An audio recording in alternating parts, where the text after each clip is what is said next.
up here, a little forward there. Thank you. Thank you, Olivier Santi and geospace.com from France. So, thank you for ChemCam and SAMGT, which is a French possibility. Presentation instrument. We did a webcast in French for people following, and I made a contract with Ustream saying, oh, there are not going to be a lot of people.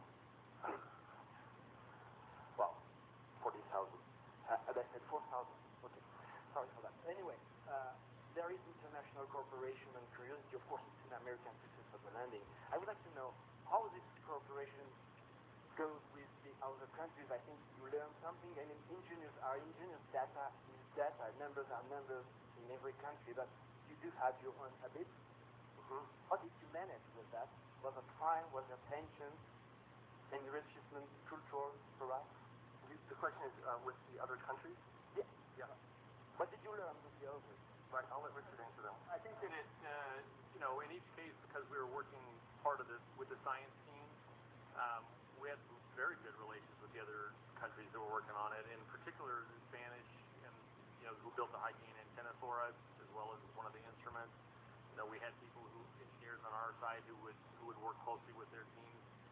Very, very capable people, companies and organizations and personnel working on those efforts over there. So we certainly had our problems. We had our problems even on the U.S. parts of this. I mean, this is a challenging development, and there were challenges on almost every piece of the vehicle. So I think that my experience with working with the overseas elements was very good. So that they're quite capable, and I think that hopefully they'll gain what the expertise they gain on this project. They'll be able to take that and to use it on their own endeavors in the future. Okay, we're going next over here. Leo Enright from Irish Television. The Unmanned Spaceflight website has coordinates for the landing that go down to something like 5 decimal points. I just wanted to confirm with you that you do have those sort of coordinates. And am I reading those coordinates correctly when I see that it looks as though you've landed within 500 meters of the skirt around the mountain? That I mean, you're really very close to the mountain at the closer end in the landing ellipse, and possibly within striking distance of the phyllosilicate trench. I can't confirm that. My estimate, I'm looking for somebody. Yes, there's somebody in the audience here who has that in the tip of their noggin. We should have soon that estimate, but I don't have it to 5 decimal places. We wouldn't report it to that because we're certain that we don't know it to that, and I don't know what the unmannedspaceflight.com estimate is. There's a team of people that are working on localization, including what information we got on the way down. The nav filter, probably taking a picture of looking at the picture and trying to figure out from there where we are. I would imagine by tomorrow's press conferences, they should have a better idea where it came down within a few hundred meters at least, ultimately.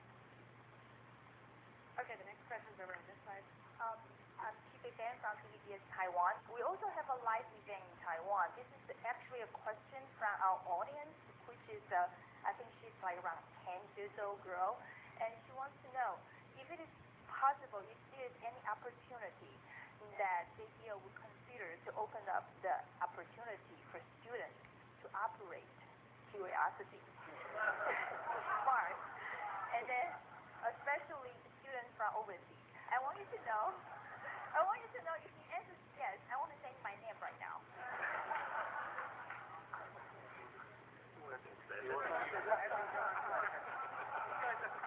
I got to tell you in all honesty, first we have to let them wait for the scientists to operate it, so. Okay, we have a question. Henry, you're next. Henry Bortman with Astrobiology Magazine. Can you tell us at what time Curiosity touched down, Earth received time, and at what time the first image came back? I can tell you the first of those is 10:39 p.m. The second of those I don't have.